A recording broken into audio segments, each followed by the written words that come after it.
My beloved brothers and sisters, we begin by praising the Almighty, the most merciful, the most wise. We ask Him to bless us, guide us, forgive us, and protect us. Ameen. Today I want to speak about something very important in our lives. Trust. Trust is a powerful thing. When it is given to the right people, it brings peace, love, and stability.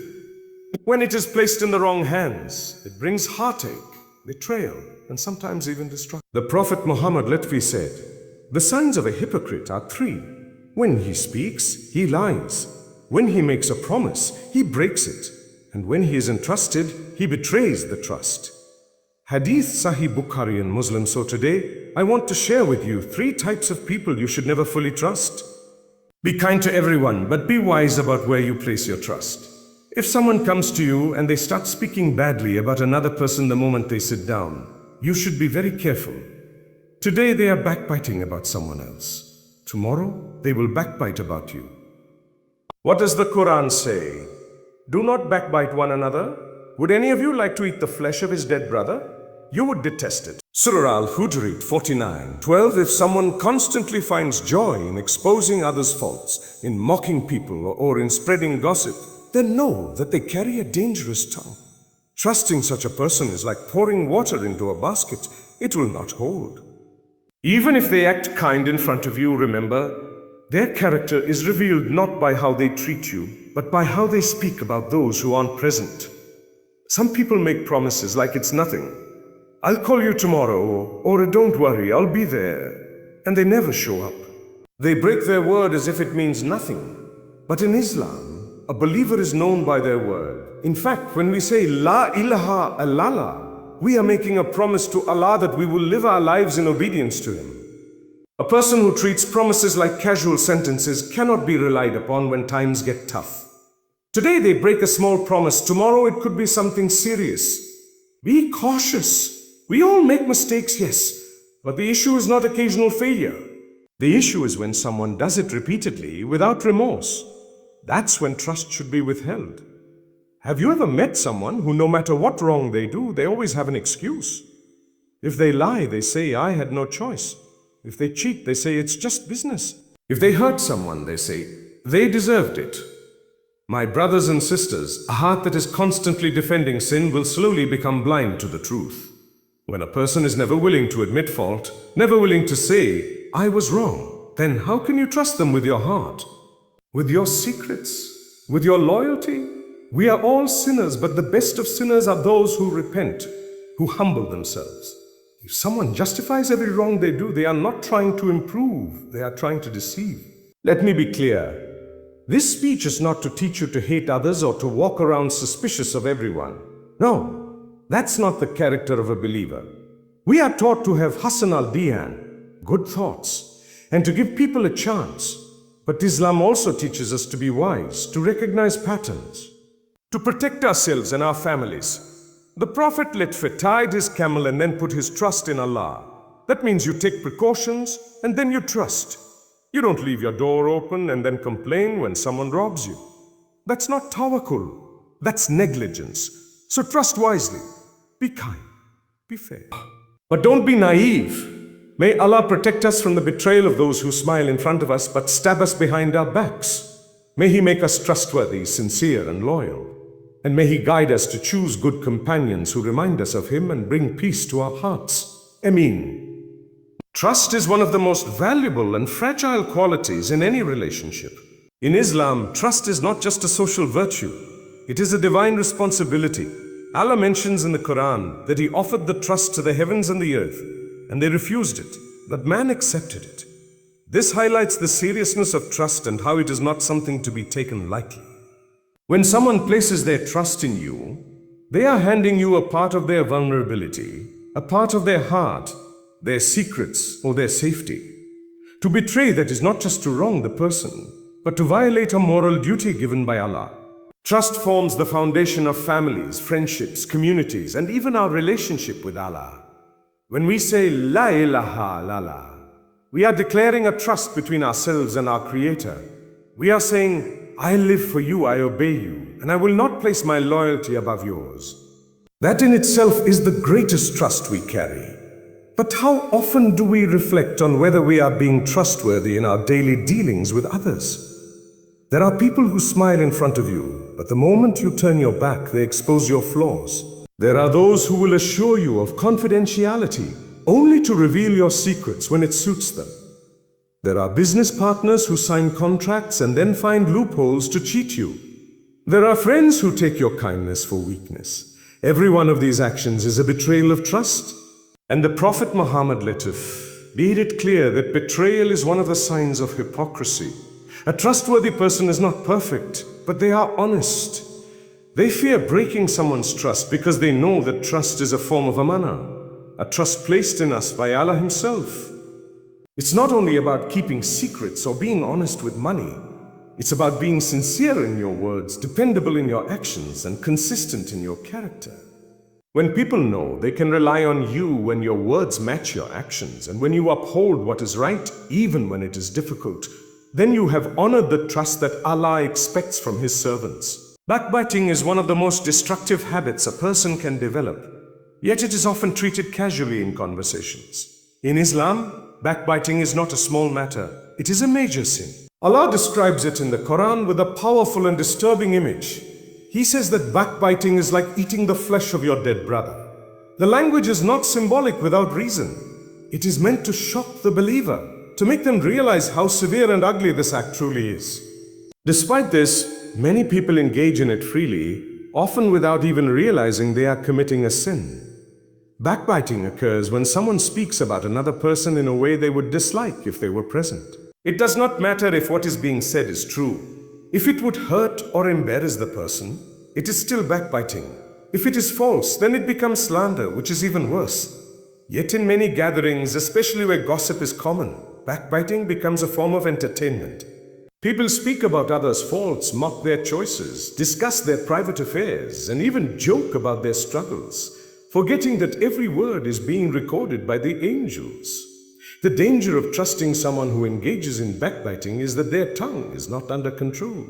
If they speak about others in your presence, they will surely speak about you in your absence. A person who finds comfort in exposing the flaws of others has a heart that is distant from humility and sincerity. Such people are not just damaging others, they are damaging their own soul. The more someone backbites, the more their heart becomes hard, and the further they drift from the mercy of Allah. Moreover, backbiting ruins relationships. It destroys the trust between people, spreads hatred, and plants seeds of division. Families are torn apart, friendships are broken, and communities are poisoned because of words that were spoken carelessly. A person who spreads gossip may appear friendly, but in reality they carry a dangerous trait. Making a promise to pay a debt, to deliver something, to attend an event, or to simply be available. These are all matters that should be taken seriously. In the Quran, Allah commands the believers to fulfill their covenants and keep their agreements. This includes both formal and informal promises. It reflects honesty and integrity, and it shows respect for time, effort, and emotion. There are also those who make promises just to please people in the moment, with no intention of fulfilling them.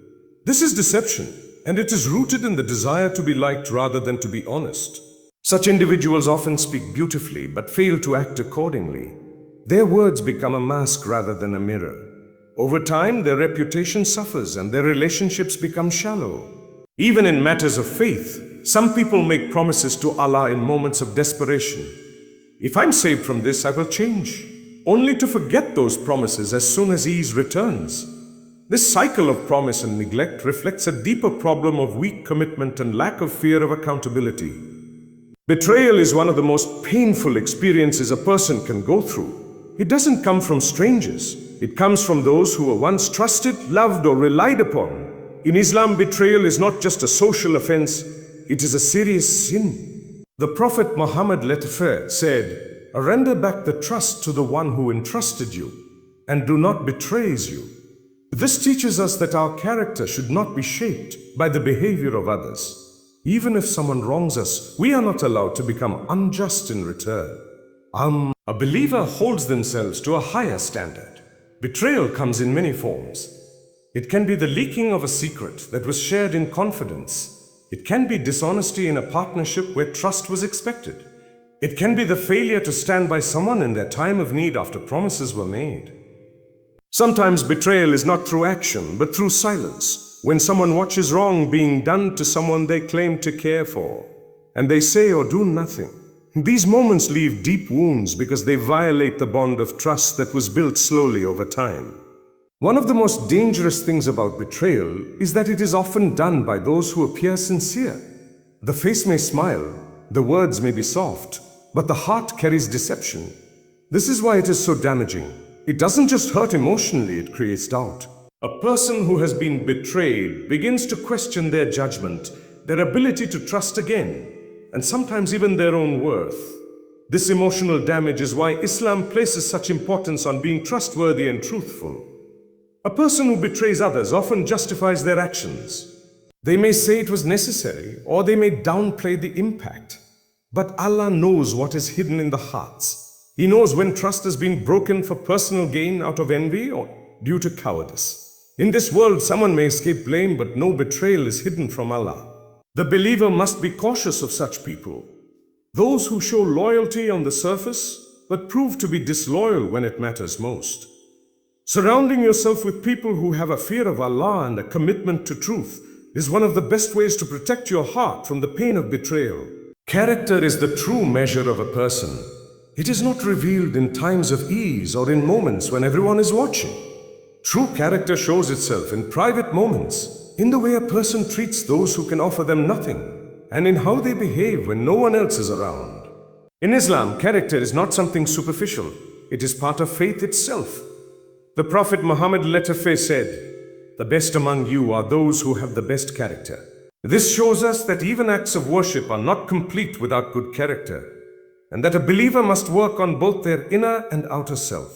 A person may appear religious, may speak beautiful words, and may even impress others with knowledge or public deeds. But if their character is corrupt, it reveals a deeper issue. Someone who is arrogant, harsh, impatient, or dishonest, despite having external religious symbols, has not truly internalized the message of Islam. The one who gossips, manipulates, looks down on others, or acts unjustly is showing the condition of their heart. These are not small flaws to be overlooked. They are warnings about whether this person can be trusted, respected, or followed. Character is also tested in moments of conflict. Anyone can be polite when things are going well, but how does a person respond when they are angry, criticized, or disagreed with? Do they remain respectful, or do they insult and belittle? Do they admit their mistakes, or do they blame others? These are the signs that tell you who someone really is. A person who consistently acts with humility, patience, kindness, and fairness, especially under pressure, is someone whose character can be trusted. Many people put effort into how they appear in front of others, but neglect how they are in front of their family, their employees, or those they consider beneath them. This double standard reveals hypocrisy, not sincerity. A trustworthy person is consistent. They do not wear masks. They are the same whether you meet them in a gathering or see them in private. They fear Allah in every dealing and speak the truth even when it is difficult. They do not use charm to manipulate, nor do they seek praise from others to cover their faults. Their strength lies in the purity of their character, and that is something no title, wealth, or appearance can replace. Integrity is one of the most powerful and respected qualities a person can possess. It means being honest, upright, and consistent in values and actions, even when no one is watching. In Islam, integrity is closely tied to taqwa, God consciousness, because a person who is aware that Allah is always watching will strive to remain truthful and just in all situations. The Prophet Muhammad, letter of D, was known as Al-Amin, the trustworthy, even before receiving revelation. This title was not given to him because of what he said, but because of how he lived. People trusted him with their wealth, their secrets, and their affairs because they saw that his words and actions were always in harmony. A person without integrity may know how to say the right things, but their behavior contradicts their speech. They may act religious in public, yet deceive and manipulate in private. This inconsistency is dangerous because it reveals a lack of sincerity.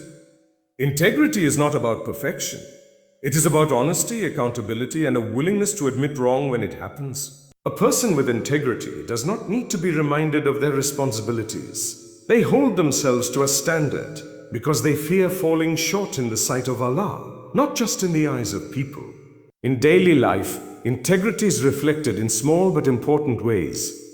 Being on time, keeping one's word, returning what doesn't belong to you, speaking the truth even when it is uncomfortable, and refusing to take part in anything dishonest or harmful.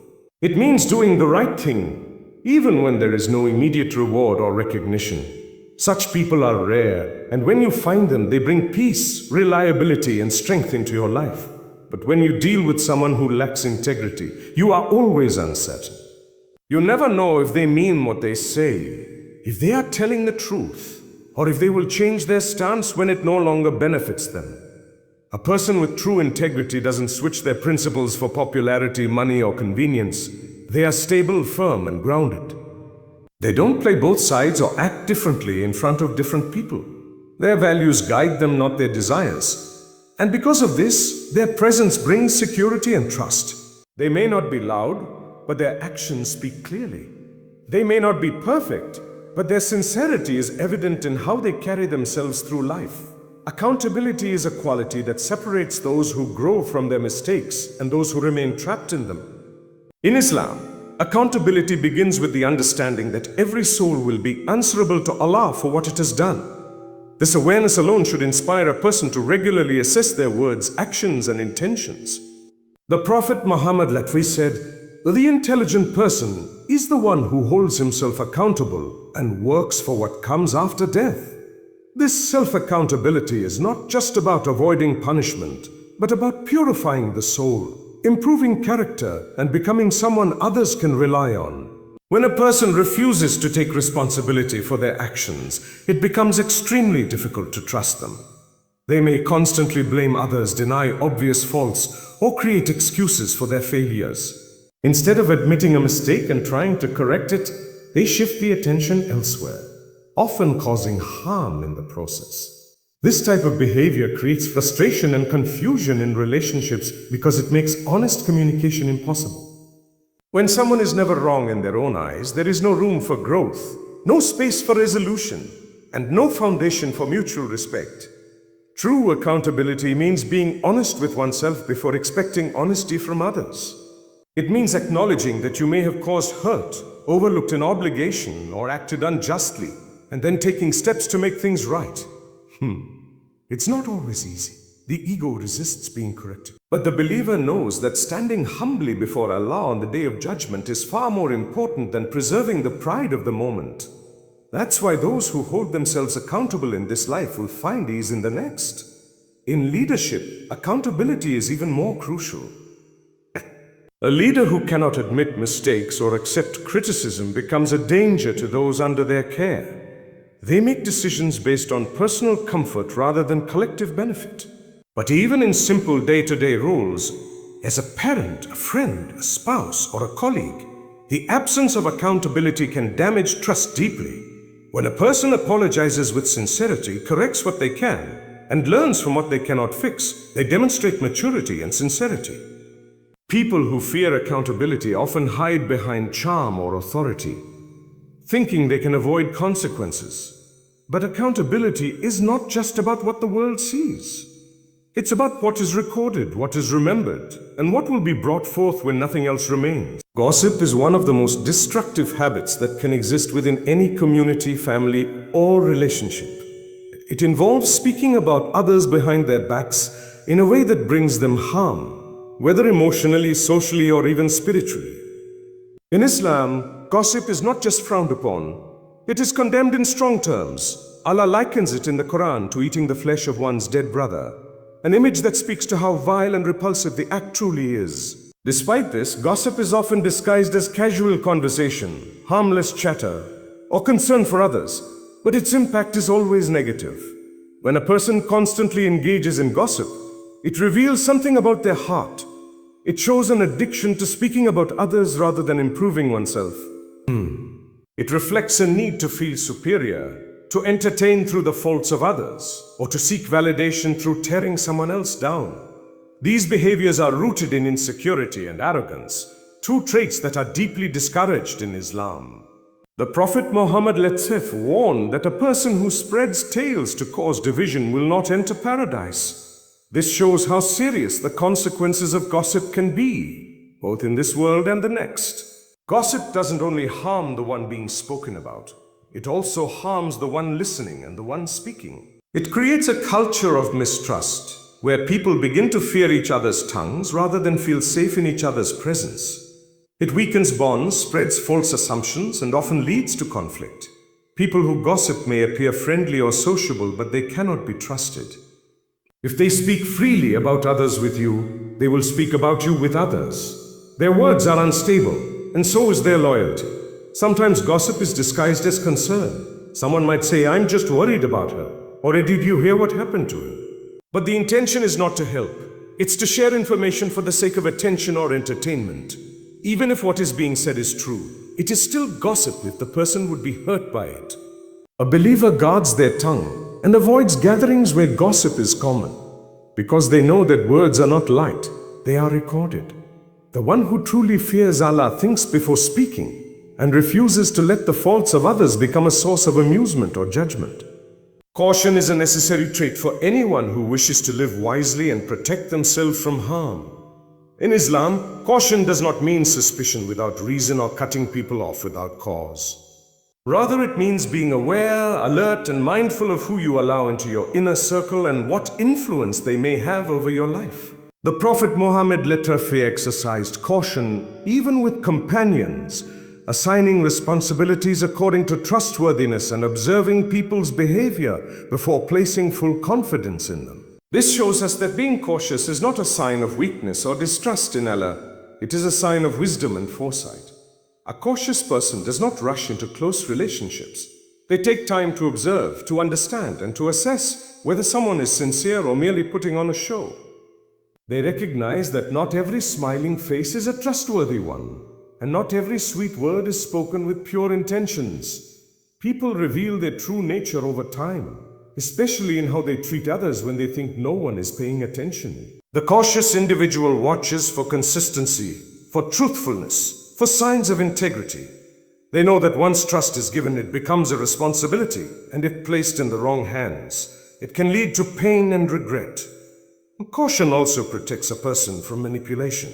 Some individuals are skilled at using charm, emotions, or false piety to gain trust and then use that trust to their advantage. Without caution, one may fall into traps, share secrets too freely, or rely on someone who does not deserve that level of closeness. Islam encourages us to have a good opinion of others, but not at the cost of wisdom. Trust is earned, not assumed. A believer does not put their hand in the same hole twice. If someone has proven untrustworthy, careless, or deceitful, caution demands that we learn from that experience. In business, in marriage, in friendship, even in religious settings, caution can mean the difference between stability and chaos. It helps maintain emotional and spiritual well-being because it creates boundaries that protect the heart from unnecessary pain. When someone is cautious, they are not cold or closed off. They are simply selective, intentional, and careful about who influences their thinking, their choices, and their path. Islam teaches balance. Be kind, but be wise. Be open, but be guarded where needed.